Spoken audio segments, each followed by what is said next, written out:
I want to start by saying that I am an openly bisexual man. My preference is for men. My attraction to women is more rare, and when it happens, it's strictly sexual. With men, it's everything. It's sexual, it's romantic. I can't generally admire women, but men I can 24/7. I didn't understand for a long time that bisexuality isn't a 50-50 split, and that I can vary, so I was weary on the label when I was younger. But regardless, I've known what it was since I was a kid. Labels be damned. I came out for the first time ever to my therapist when I was a sophomore in high school, and that was in like 2012, 2013-ish. I publicly started coming out to family, friends, and just in life in like 2016, so about a decade ago. So I've been out for about 10 years. I grew up in a conservative Christian family where being gay or queer wasn't seen as okay. It was seen as a choice. It was a sin. So I closeted myself and was sort of dodging a lot of that as a kid. I'm not giving my whole life story here. I just wanted to clarify this before starting so you all know where all of this is coming from. And let's get to it.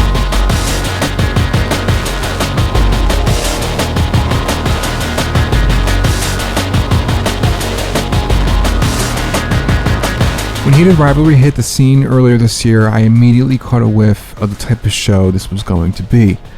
I tried to avoid it like the plague, but ad after ad kept showing up, and with so many people talking about it, I eventually caved and sat down and watched it. And I really enjoyed it. I think it's a well-made show. I think Ilya and Shane are lovable. I think their chemistry is great. The sex scenes are really hot. This is one of those shows where the sex is super intimate and detailed. I gotta give the show its flowers where it's due, but I was also hit with the expected framing. That was why I avoided the show in the first place. But I don't want to be an asshole about this show. Let's talk about the great first. The show follows Shane Hollander, a rookie hockey player working his way up the ranks. Right away you follow him bumping into rival player Ilya Rozanov. Both Shane and Ilya are the rising stars in the sports industry.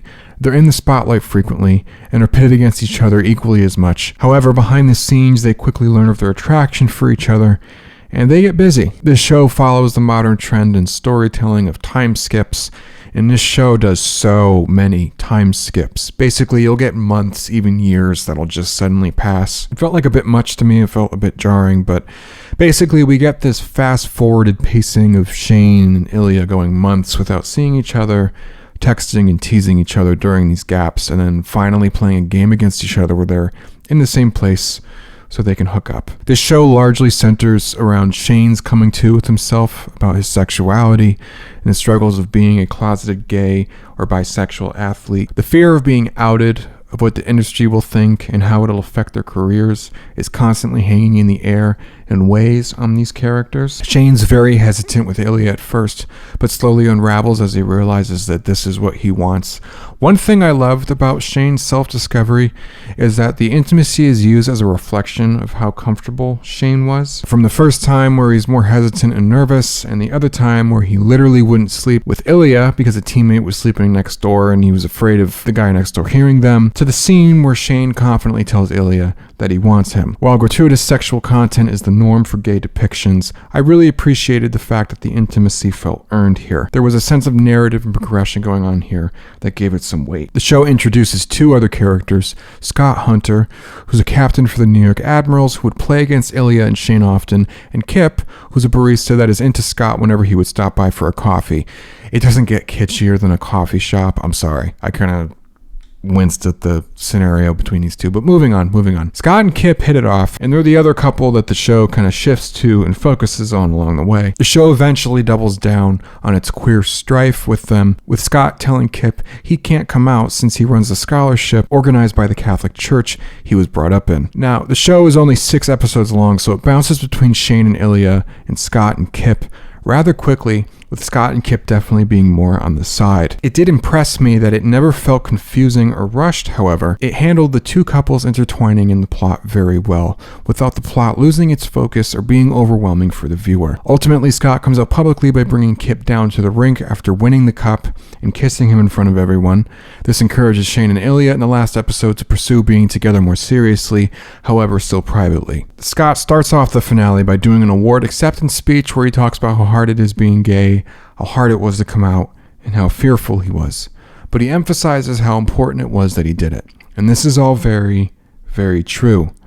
And this is essentially the core purpose of Heated Rivalry and what everything leads to. But while the messaging is good, this is the thing that I despised this show for and most gay shows for. Because everything these characters stand for, everything that these boys go through, the romance, the moments of passion, the tension, all the buildup, their entire human existence, it all gets capped off at, it's okay to be gay. And not even that, it's more so showcasing overcoming obstacles that gay people go through as a grand, victorious journey. Like, that's our purpose in life. Like, that's the pot of gold waiting for us at the end of the rainbow. That's the point of it all. Overcoming homophobia, of course, is important. It's a good thing when it happens, but I'm just talking personally.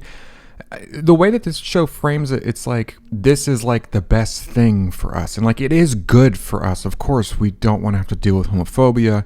Overcoming it, getting around it, and sort of, coming out and being safe doing so. These are all great things, and it's a great thing that the show is displaying that. However, in terms of my life, I don't know if I would put that as like a crowning achievement. Like, if you have to compare overcoming homophobia to like having sex, I'm going to go with having sex here. Homophobia is more like a speed bump. You kind of try to get over it as quickly as possible and put it behind you. I don't know if I would frame that and put it as like a crowning moment in my life, but it's something that, sure, we have to deal with. And it's good when we can overcome it and get around it and put it behind us and kind of be safe. But I wouldn't say that that's like something I look forward to doing or like something that I view as like a victory. It's like something that I did and put it behind me as quickly as possible. And this is a common thing that happens with gay people in media, and it's something that's ticked me off since I was a kid. Because while coming out stories are important, and there's a place for them for sure, this is usually the only portrayal that's allowed out of gay people in media. And there's nothing deep or profound about saying that it's okay to be gay. It's a basic human right that children could understand easily, alongside other obvious statements like breathing oxygen is important. With straight people, they can be as infinite as they want, as romantic, as sexual, as existential. The meanings and the nuances are boundless for them. And I'm not a massive romance fan, but my favorite romance film is Eternal Sunshine of the Spotless Mind. And if that doesn't tell you I'm more of a sci-fi thriller fan from that pick, I don't know what will. In that movie, the point of the relationship was not to point out that it's okay to be straight, because straight people don't need that. It's obvious that being straight is okay. It's seen as the default by most people.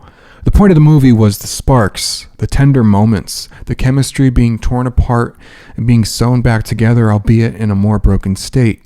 The focus was them, the feeling of love, of being together, the beauty of it having happened, and even though it was deserved, the pain in it all being lost forever. The lesson that even in experiences that aren't good, even in love that ended poorly and was lost, the fact that you experienced it is priceless. Heated Rivalry is about how hard it is to be gay.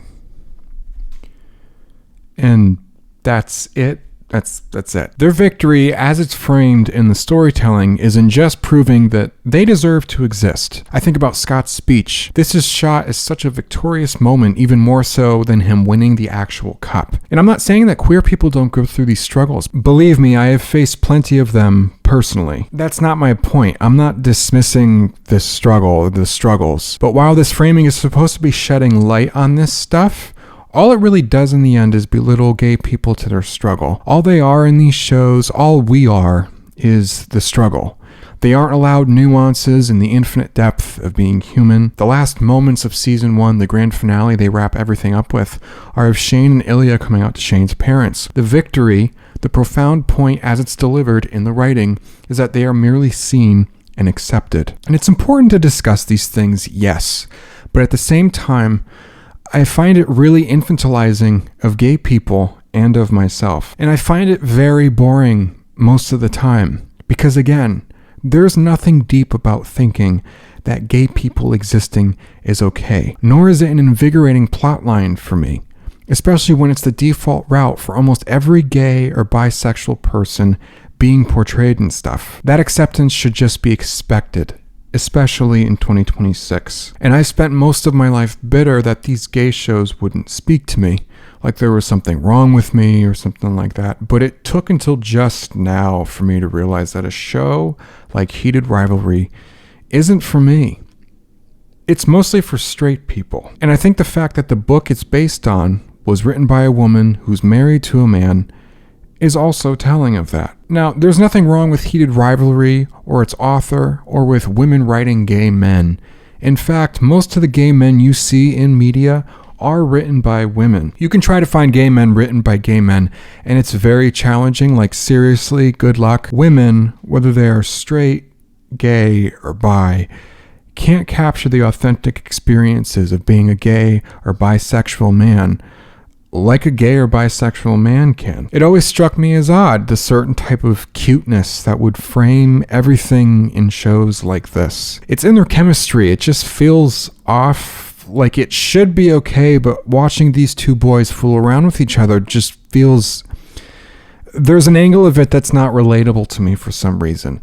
And that's because it feels like I'm watching a girl fantasize about two hot boys wanting to fuck each other. And that's because it is, and there's nothing wrong with that. That's human nature, that girls are going to fantasize about boys and boys fantasize about girls. But that's what this show is. It's not really reflective of my experience, or really just the experience of any gay or bisexual man, because that's not where it's coming from. The emphasis on accepting being gay in the show really is a reflection of the straight people and gay people who have issues with themselves becoming more and more comfortable with homosexuality, both on screen and in reality, by the end of the show. I think shows like this have a marketable angle of getting people's sympathies about gay people having it hard and gay people wanting more. And it's like these coming out shows are almost a metaphor getting played out for viewers. Like there's this perpetual idea of society at large becoming more and more accepting of gay people by the time the credits roll. They project society's lack of acceptance onto gay characters like Shane. In the beginning, he's confounded and conflicted, and by the end, Shane comes out to his parents, albeit not like he intended, but it still showcases a stability and a comfort and acceptance. This is all a metaphor of the process of society becoming more accepting for the viewer to walk through as they watch. And when the character does accept themselves in the end, the viewer is left hopefully in a more accepting place of seeing gay people on screen, in reality, and maybe even feeling like that perpetual idea of society is more accepting now that we've lived through this metaphorical process, this allegory in the show. And shows like this are marketable to a larger audience because gay people are portrayed in ways that play it safe. Coming out stories are a safe story to tell. They don't scare people because the gay person is the gay person the whole time. That's the point of shows like this. It's very safe. It's marketable. It presents itself as progressive. And despite the faults I've listed, in many ways it is. And innately, there's nothing harmful about it. Gay people being more accepted, having the stories told of what we go through. Obviously, these are good things. That goes without saying. I'm not saying that they aren't. But here's my problem. As a bisexual person who has accepted themselves and lives life, I am super fucking bored of shows like Heated Rivalry.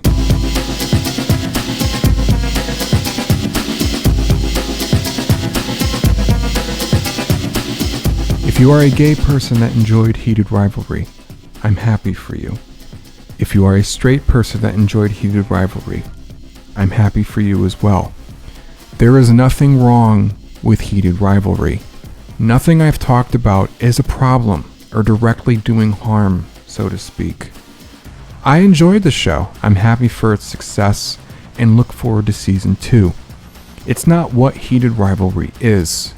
It's what it isn't. And I can't put that on it. And while the intention is good, I do think it more encourages society to stay still and keep gay people as the struggling ones. These shows keep gay people inside this invisible tape that's been drawn of what's allowed and what's not. And I want to see gay people get taken seriously. And I don't want that cap on them, that they're only allowed to reach an elementary level of depth, when straight people in straight romances have been allowed to do everything since the beginning of time. My favorite video game of all time is Final Fantasy VII.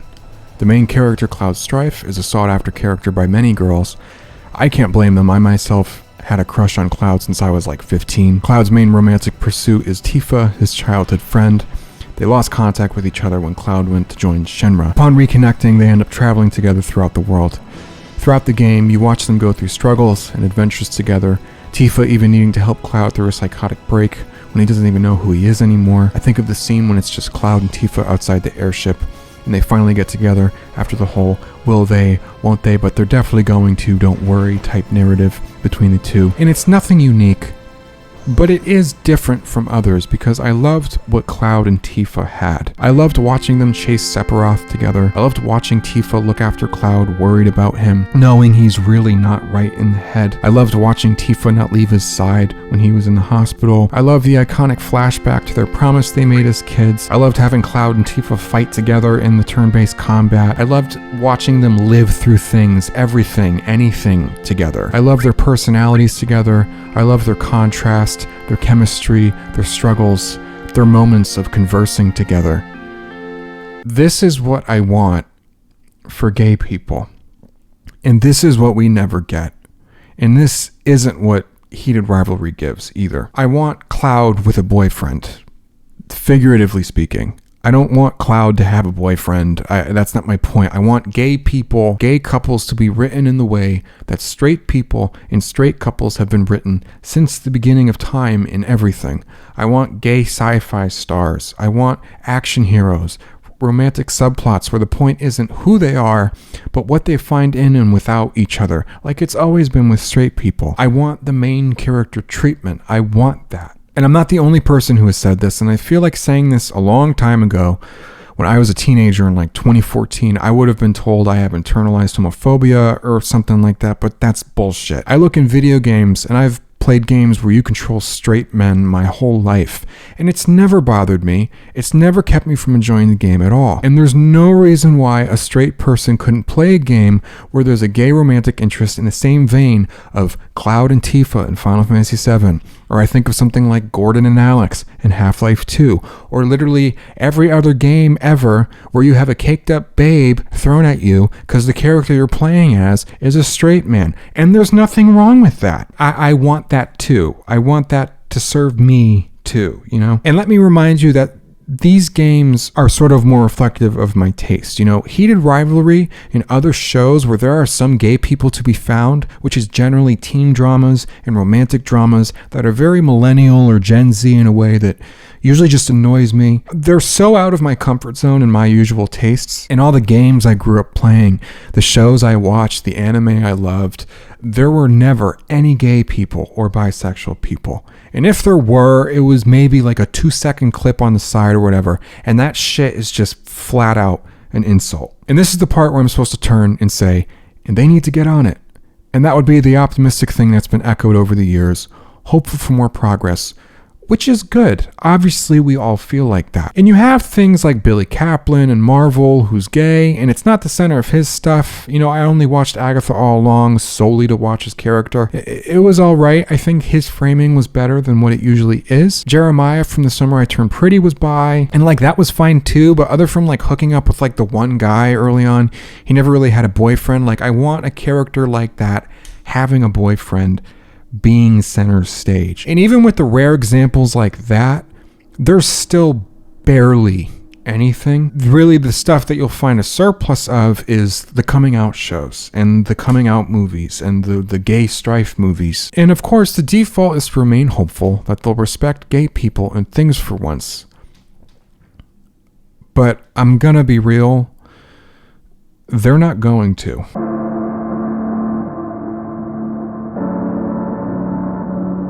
They're too afraid to. It would be jarring for a lot of people, and it would shut a lot of people out. What I want to see will likely remain a rarity as it is now, for the foreseeable future. And the entertainment industry is a business first.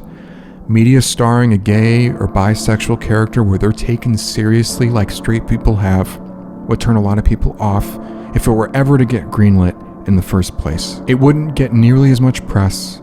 It wouldn't pull in nearly as many people and make as much money. Those 2-second clips I was talking about, That Buzz Lightyear movie a few years back that had that two girls kissing for like half a second in the background, that got that movie banned from like 30 countries. This keeps these studios from wanting to invest in projects with gay characters prominently in it, because losing markets like that isn't profitable. So basically, because of homophobia, people are afraid to see it, conservative countries keep it out, the industry, knowing that they don't want to lose that money, we'll just keep the gay people out of stuff so they can keep making that money. And that's basically why we don't see Cloud with a boyfriend. We are nowhere close to Cloud with a boyfriend.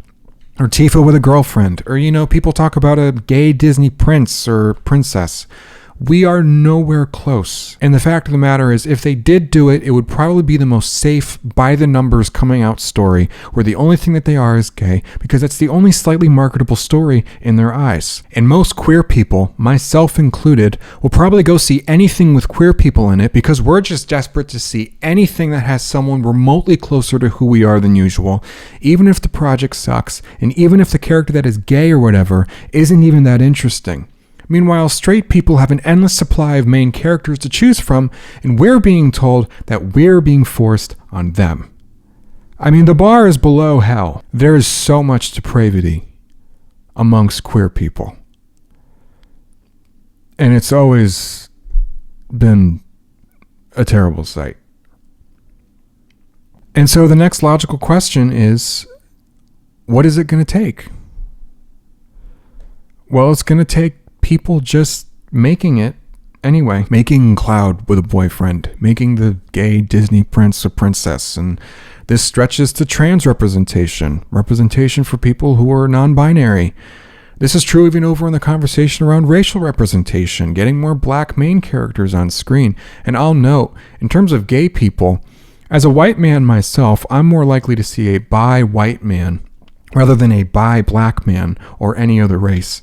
Heated Rivalry gives us Shane, who's part Japanese, which is good, but it's still important to note that if, in the rare occurrence, you do see a gay person on screen, they're more likely going to be white by default. And that's its own problem. Not that white queer people are a problem, but just that we shouldn't be the only type of queer person being shown on screen. People just need to make it. I need gay men writing gay men in the writing room, making scripts in TV, movies, video games, whatever it is. They just need to huck that metaphorical brick and make media that is Cloud with a boyfriend. Backlash or consequences be damned. And it's not fair that we have these barriers, and it's not right. But progress has never happened by just staying put. It's happened by taking up some space and making some noise. And if people hate it, fuck them. And in a way, even though I have my criticisms of it, a show like Heated Rivalry does contribute to that endeavor, though on a more elementary tier. There's nothing wrong with Heated Rivalry. All of the things that this show puts across, the talking about gay people struggling with their identity, that is something that's real. That's a story that deserves to be told. People coming out and there being a safe response. There are people that come out and there aren't, accepting responses or safe responses even. It's important to have those stories told. Again, it's not what this show does. It's just that I want, just give me a sci-fi show where you get two gay boys and they're hot together and it's sci-fi, just like, straight couples are seeing. Can I just get that? I feel like that would change someone's mind that maybe is homophobic or maybe a gay person that isn't accepting of themselves. I feel like a portrayal that doesn't hold your hand about it like that, where they just are and that's it. I feel like that would do a better job in changing people's minds. I want more. For queer people, I want more for us. That's my point with this whole video. And Heated Rivalry definitely is a sign of progress, and that should be applauded. But there's some silver lining here that I just get irritated by. And I just want more for me. I want more for us. I want more for queer people. We shouldn't have to always, in every portrayal of us, have to prove why we deserve to exist or why we exist. We're here because we are. And though it bores me a bit, it will take more safe coming out gay shows to get to that next level I want. It'll take shows like Heated Rivalry, Heartstopper. I'll even include Euphoria there. And corny movies like Red, White, and Royal Blue making the rounds and normalizing having gay and bisexual people being front and center, and not just some side character that maybe refers to their girlfriend for 2 seconds. None of that. None of that. That doesn't count to me. It never did, and it never will. And even though these shows and movies have the basic framing and all the stuff I just said I don't like, that doesn't make it innately harmful, and it doesn't make it harmful at all, actually. It is better these shows and movies exist rather than them not existing, and that goes without saying.